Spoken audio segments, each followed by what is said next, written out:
Shit. क्या आवाज है? दोस्तों, इजराइल ईरान अमेरिका युद्ध की आपको मैं सच्चाई बताती हूँ जो गोदी मीडिया शायद नहीं दिखा रहा। वो ये कि इन 3 दिनों में ऐसी तबाही मची है अमेरिका और उसके सैनिकों के लिए कि पूछिए मत। लगभग 650 का आंकड़ा है सैनिकों की मृत्यु का। जी हाँ, इसके अलावा बड़ी खबर दोस्तों दुबई के लिए भी है। दुबई में अमेरिकी दूतावास पर यानी एम्बेसी पर दोस्तों जबरदस्त हमला हुआ है और तबाही मच गई है। आपको आगे मैं वीडियो में दिखाऊंगी सारा कुछ। और दोस्तों, समझने वाली बात तो ये है, और इस बात को सबसे ज्यादा तो इस वक्त अमेरिका की जनता को खुद समझना चाहिए कि उनके जो सोल्जर्स हैं जो मिडिल ईस्ट में अमेरिकी बेसिस पर तैनात हैं, वो अपने देश को बचाने के लिए नहीं मर रहे हैं, बल्कि वो इजराइल की वजह से मर रहे हैं। ट्रंप अपने सैनिकों की शहादत अमेरिका के लिए नहीं करवा रहा, बल्कि इजराइल के लिए करवा रहा है। इन तमाम बातों पर दोस्तों आज चर्चा करेंगे। अमेरिका ने अपनी तरफ से खुद ही जितने सैनिकों के नाम सामने रखे हैं जो मर चुके हैं, वो भी आपको दिखाऊंगी, तो आप कहीं मत जाइएगा, वीडियो को पूरा देखिएगा। नमस्कार, आदाब, आप देख रहे हैं खबर अड्डा और मैं हूं आपके साथ सुम्बुलीरम। दोस्तों, खबर पर आने से पहले मैं आपको ये बता दूं कि ये जो पूरी हालात चल रहे हैं दुनिया में, हमारे ट्रंप जो सुपर पावर बने बैठे हैं, जिसमें कहा यह जा रहा है कि ट्रंप इजराइल के पपेट हैं। तो दोस्तों, हकीकत यह है और दुनिया के इतिहास पर नजर दौड़ाइए कि अमेरिका ने जहां जहां दखल दिया है, जहां जहां सत्ता परिवर्तन करवाया है, वहां हालात बद से बदतर होते गए। वो देश कहीं का नहीं रहा, उसकी इकोनॉमी नीचे से नीचे चली गई, लोग हताश परेशान, डेवलपमेंट नाम की कोई चीज नहीं, बस चरम चाकरी में वो देश खत्म होता जाता है। उसके नेता ऐश करते हैं और जनता बर्बाद होती है। और अब ये साफ होता जा रहा है कि ईरान पर हमला वहां के लोगों को बचाना नहीं था, यह तो बस एक बहाना था। ईरान के परमाणु कार्यक्रम को रोकना नहीं था, उसका मकसद था ईरान का सत्ता परिवर्तन। सुप्रीम लीडर खामेनेई को मारने का सिर्फ एक ही मकसद था कि वहां पर सत्ता परिवर्तन हो और ऐसी कठपुतली व्यवस्था, ऐसी पपट व्यवस्था आ जाए जो पूरी तरह से अमेरिका के हाथों में हो। याद कीजिएगा रजा पहलवी ने क्या कहा था दोस्तों कि अगर सत्ता परिवर्तन हो जाएगा तो मैं इजराइल के साथ सामान्य संबंध बनाना चाहूंगा। यानी कि ईरान में एक ऐसी व्यवस्था लाना चाहते हैं जो पूरी तरह से अमेरिका और इजराइल के सामने नतमस्तक हो। और अब ये बात अमेरिकी विदेश मंत्री मार्को रूबियो ने भी कह दी है। बकौल दोस्तों विदेश मंत्री मार्को रूबियो वो कह रहे हैं कि हमें एक ऐसी व्यवस्था चाहिए, सत्ता परिवर्तन चाहिए जहां कोई शिया अतिवादी व्यवस्था ना हो। समझ रहे हैं ना? तो ये पूरा सिनेरियो है इस जंग को लेकर जिसमें ये बात बिल्कुल साफ है, उसमें कोई दो राय नहीं है कि अमेरिका ने जबरदस्ती अटैक्स करवाए ईरान के ऊपर, जबकि बातचीत की टेबल पर यह मामला सुलझ सकता था, मगर ऐसा नहीं किया गया और सीधे हमले कर दिए गए। अमेरिका इजराइल ने दोस्तों सोचा कि ऐसा करके खामेनेई को मरवा के सब कुछ अच्छा हो जाएगा, तख्ता पलट आसानी से हो जाएगा और ईरान कुछ नहीं कर पाएगा, वो बर्बाद हो जाएगा, शोक में चला जाएगा। मगर दोस्तों ये सब कुछ तो उल्टा पड़ गया अमेरिका और ट्रंप के लिए, क्योंकि ईरान तो और ज्यादा जोश में आ गया। इसके अलावा दोस्तों ईरान तो ये तक कह रहा है कि हमारे पास मिसाइलों का, बम बारूद का इतना जखीरा है कि वो अगले 15 साल तक इस जंग को खींच सकता है।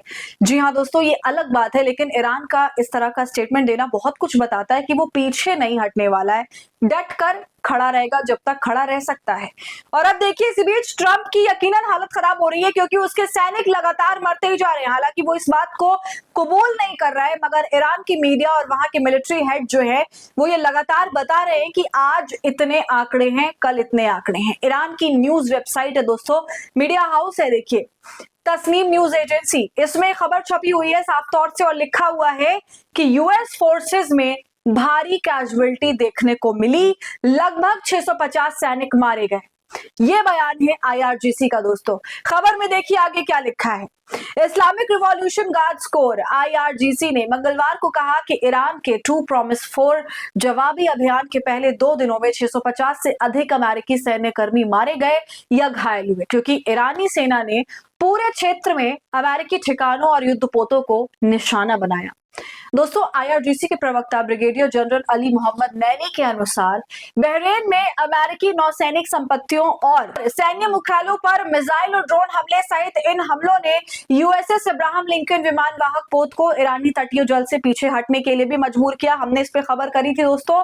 प्रवक्ता ने पुष्टि की कि ईरानी सेना ने फारस की खाड़ी क्षेत्र में अमेरिकी सैन्य ठिकानों को भारी भारी नुकसान पहुंचाया। जनरल नैनी कह रहे हैं कि युद्ध के पहले 2 दिनों में 650 अमेरिकी सैनिक मारे गए या घायल हुए। आगे वो कहते हैं, अमेरिका के लिए इन हताहतों को नकारना या छिपाना स्वाभाविक था, लेकिन उन्होंने इस बात पर जोर दिया कि ईरानी खुफिया जानकारी और युद्ध क्षेत्र की रिपोर्ट ने इस संख्या की पुष्टि की है। तो दोस्तों, आपने देखा किस तरह से अमेरिकी सैनिक एक के बाद एक अपनी जान गंवा रहे हैं। अमेरिका इस बात को मान नहीं रहा, मगर ईरान ये दावा कर रहा है और अमेरिका की जनता भी ये कह रही है।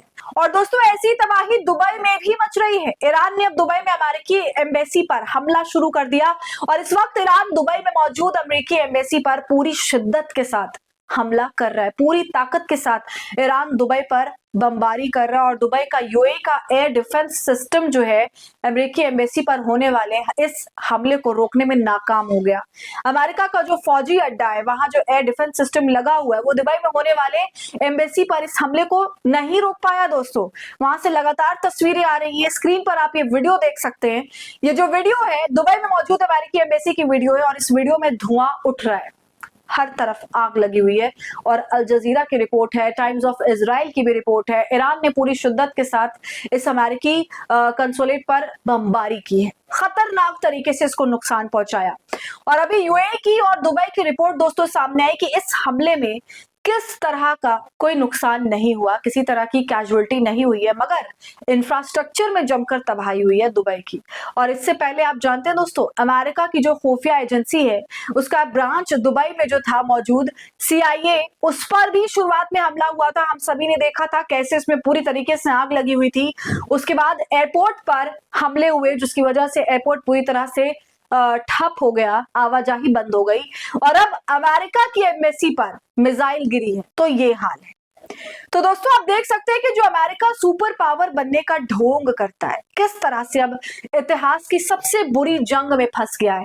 बहुत बुरी तरीके से फंस गया है, क्योंकि ईरान तो सीधे तौर पर डंके की चोट पर यह कह रहा है कि हम लंबी जंग के लिए तैयार हैं। वो तो साल भी बता रहा है कि 10 साल हो चाहे 15 साल हो, हम तैयार हैं ऐसी जंग के लिए। मगर दोस्तों, क्या अमेरिका तैयार है? और सबसे बड़ा सवाल, क्या इंसानियत तैयार है इस तरह की जंग के लिए? क्योंकि ऐसी जंग में इंसान ही तो हलाक हो रहे हैं, मर रहे हैं। नुकसान किसको पहुंच रहा है? ह्यूमैनिटी को पहुंच रहा है। तो दोस्तों, पूरी वीडियो पर आपका क्या कहना है, कमेंट कर जरूर बताइए। वीडियो को लाइक और ज्यादा से ज्यादा शेयर करें। खबर अड्डा को यूट्यूब पर सब्सक्राइब कर लें।